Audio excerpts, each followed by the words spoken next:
মানে ধারাবাহিকভাবে চলছে। আপনারা তো শুনলেন, মানে এই যে মেয়ের নাম না থাকা, যিনি ভোট দিয়েছেন, 24-এও লোকসভাতে ভোট দিয়েছেন, 23-এ পঞ্চায়েতে ভোট দিয়েছেন, তার নাম নেই। এবং জলপাইগুড়ি জেলায় এর আগেও আমরা 14 তারিখ খড়িয়াতে, সেখানেও একই ধরনের ঘটনা দেখেছি।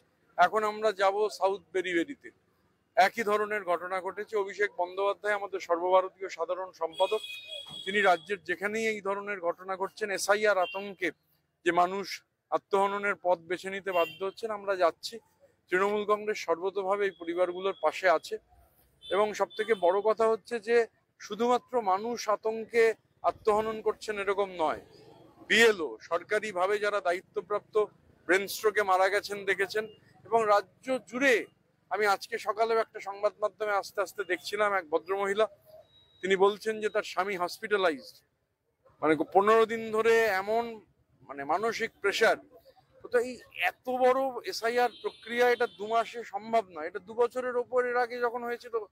এই নির্বাচন কমিশনকে বিজেপি তার এজেন্সি হিসেবে ব্যবহার করছে, আর বাংলার মানুষ তার হচ্ছে মাসুল গুনছেন, বাংলার মানুষ জীবন দিয়ে তার দাম দিচ্ছেন। আমরা আছি মানুষের পাশে আমাদের নেতৃত্বের নির্দেশে।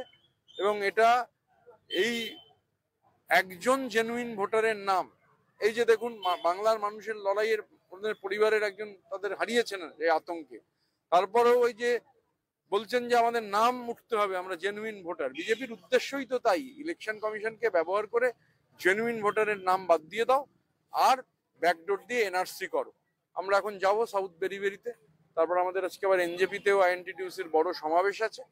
আর এই সমস্ত পরিবারের পাশে অভিষেক বন্দ্যোপাধ্যায় নির্দেশ দিয়েছেন, আমাদের লোকাল নেতৃত্ব জনপ্রতিনিধিরা তারা সর্বতোভাবে থাকবেন।